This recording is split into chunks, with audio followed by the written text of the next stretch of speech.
Hey guys, just got done with a pretty eventful day. I bought a new and actually my first desktop, and I went all out, got myself a decent gaming desktop. Um, I bought it from iBuyPower, which is like a custom desktop building site. It's a website where you can pick and choose all your parts and stuff, and they will send it to you pre-built basically. Downside to that is it could get damaged in the mail, so hoping that doesn't happen. But in my case, they actually had a really good deal going on for pre-built setups they already have. Like, I didn't really pick out the parts. They had preset parts all established in it already. And the reason I went for this rather than picking out the parts, I was never going to build it myself. I just don't have the interest in building it myself. I understand you could save a bit of money and all that, but realistically for me, it's not worth saving $100 or whatever it is to spend the time to build it myself and hope I do it right when I don't really have experience with it. So I was always going to at least have someone else build it for me, even if I picked out the parts myself or had an idea of picking out some of the parts myself or customizing it a little bit. Ultimately, I was going to have it built by someone else, but in this case, I didn't really customize it at all. I did a lot of research on different parts and things like that, and then once I got to iBuyPower's website, I realized that they had a Memorial Day sale or a Memorial Day deal sale thing where I could have a computer here by Friday, which is a very big deal considering that on most websites and most parts, I wouldn't be looking to get those parts till probably June 17th at the earliest for a lot of sites, which kind of sucks. I'd rather have it now so I could play games and stuff before I get into working and studying for my fundamentals of engineering exam and all that. So it's real great that I was able to grab it so soon. Just to give you guys the specs for those of you that care, I went with a 9th gen i7 processor, which is actually a generation newer than I was expecting. I was really leaning towards getting an Omen Obelisk. Yeah, whatever. You get what I'm trying to say if you're a computer person. It's HP's gaming computer. I was really leaning towards that because I had a decent deal on it. I had a good coupon for it, basically, that took off $150. So I was really leaning towards that, where I would have had a 8th gen i7 processor, which the i7 processor matters a bit more for me because I want it to be good enough that I could do my civil engineering work on it if I need to. I expect to do most of my civil engineering work on a laptop provided by my office, but I still want to have the option if I need to, especially that I'm still doing my master's and everything. I thought it was worth it just to get the better processor for that end specifically. I also got a 16 gigabyte RAM, which is pretty standard for gaming computers and higher power computers in general. I ended up stepping up to an RTX 260 Super GPU, which is a little stronger than the one I was originally planning to get. I was aiming for a 1660 Super, which is what comes default in the Omen that I was looking at. And then I also ended up stepping up the amount of storage in my computer I ordered. I got 500 gigabytes of SSD plus the terabyte of hard drive HDD storage, which again is a decent step up from what I was originally planning to do. The Omen had a 250 gigabyte SSD and then a 1 terabyte HDD, so that's another pretty significant step up. If I'm being realistic, am I going to use that extra 250? Maybe, maybe not. Leaning towards probably not. But it is nice to have that extra bit of storage. And then this was all kind of capped off by a liquid cooling system, which, considering I was looking at Omen Obelisk, if you know about computers, Omen is notoriously bad with overheating. So there was a little bit of extra appeal I had when I saw that this had a liquid cooling system. It comes with a mouse and keyboard like most computers do, but the nice thing about this is it's a better mouse and keyboard than I would have gotten than like the Dell standard mouse and keyboard. This is a iBuyPower mouse and keyboard, which is more of a gaming style, or at the very least, if nothing else, it has the RGB lights, which is pretty nice, which will give it a little bit more flashy look to it. The other benefit is just it kind of looks better, this iBuyPower tower, just based on pictures and stuff, with the lights inside and everything. The Omen Obelisk is, I guess they kind of both have a similar like gunmetal look on the front, but the random LED lights and all that, and the clear side where you can see the guts. But I don't know, the iBuyPower I had a little bit of a preference towards in terms of looks. And then to go along with um, the computer, I got two gaming monitors with 144 hertz, you know what I'm trying to say, and then the 1 millisecond response time, edge display, all that. I think I got 24-inch size displays, which is going to be big compared to what I'm used to. I'm used to my laptop, which is a 14-inch display, so I'm looking forward to not having one but two gaming monitors with higher end attributes to them. That I also got on a good Memorial Day deal, $100 off of their usual cost.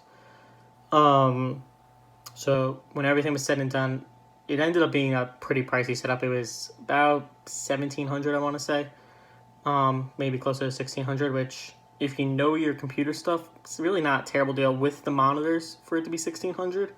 When I went to Reddit asking, "Hey, do you guys think I could build a computer that looks like this for 1,500?" They basically laughed in my face and said, "No, that's not possible, even if I built it myself." And they were wrong. But I mean, yes, I spent the extra $100, but I got a lot of stuff in there that I got a much better processor, a much better graphics card, and much more storage, and a liquid cooling system for $100 over my budget, which I'm honestly impressed with myself with the deal I got. And yes, I realize I probably could have built it for less or whatever. I'm not going to get into that argument, but overall, I'm very happy with my purchase. And now the next step for me is going to be I need to start shopping for a webcam and either a mic and speaker setup or a headset setup, and then possibly a Xbox One controller. I'm fine getting a used one or whatever. A lot of that I'm going to wait till I actually have the computer set up, ready to go, to see what I can kind of work with what I have already. I know I'll probably need to get the webcam relatively soon. I'm not using it right this second, and I do have my laptop where I could do a lot of webcam stuff on there if I have to.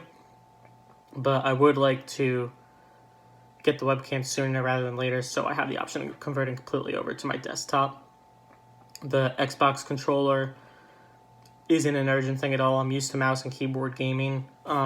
And long term, if I really want to get deep into the gaming community, I think there's a general trend that mouse and keyboard gamers, if you really know what you're doing with mouse and keyboard, you become more elite that way because there's so many more command options. And then the mic, speaker, or headset thing.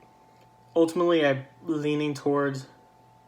I'm hoping I could just use my Bose headphones, which have a mic and built into them, and obviously, instead of getting a speaker, I could use the Bose headset. That's what I'm leaning towards, hopefully. But if that's not an option, I'll go find myself a decent mic and speaker setup, or a decent headset, and work with that. Right now, the webcam shopping is rough, to be honest, just because of everyone has bought out all the webcams due to the coronavirus, and they're limited by Logitech and everything.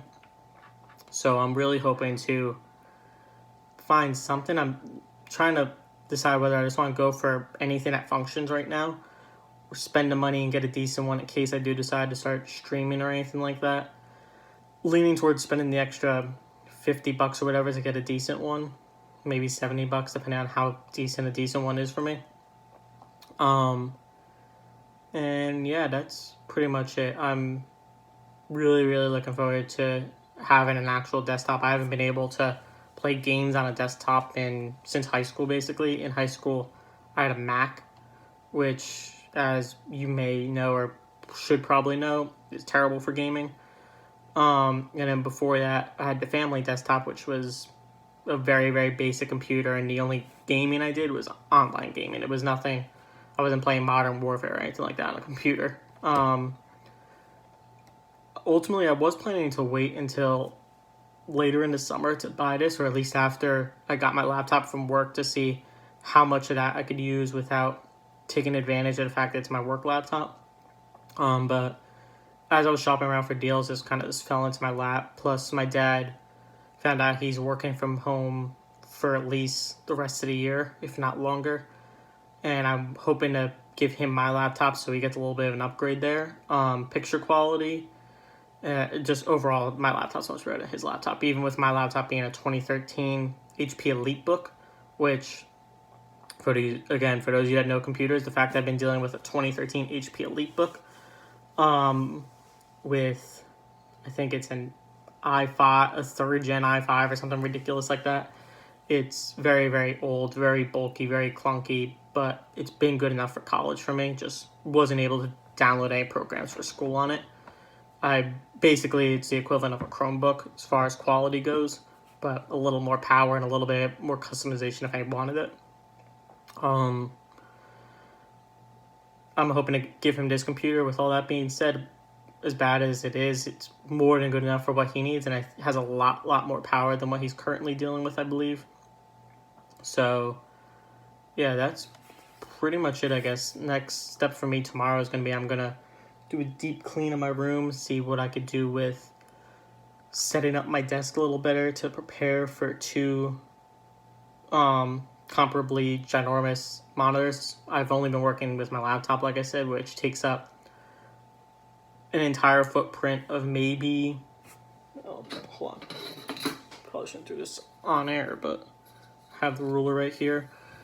My laptop basically has a 1 foot by 9-inch footprint, and that's all the room it takes. Whereas my monitors are going to take up 44 inches wide at least, and I will also have the mouse and keyboard and all that. So yeah, it's going to be very, very interesting. I also want to try and find a way to actually display my tower, since I have a respectable tower, rather than kind of burying it under my desk. So you see me kind of looking around my desk area to see how exactly I'm going to make that work. I'm not really sure yet. Leaning towards is kind of, I don't know. I really don't know. I'd be lying if I said I did, but expect to more likely than not see a nice picture of my entire setup once it's all ready to go. And this turned out to be a very long video compared to what I've been doing recently, but hopefully you guys liked it, even though no one's watching these. I'm going to wrap it up here. So as always, thank you guys for watching it, and I'll see you in tomorrow's episode.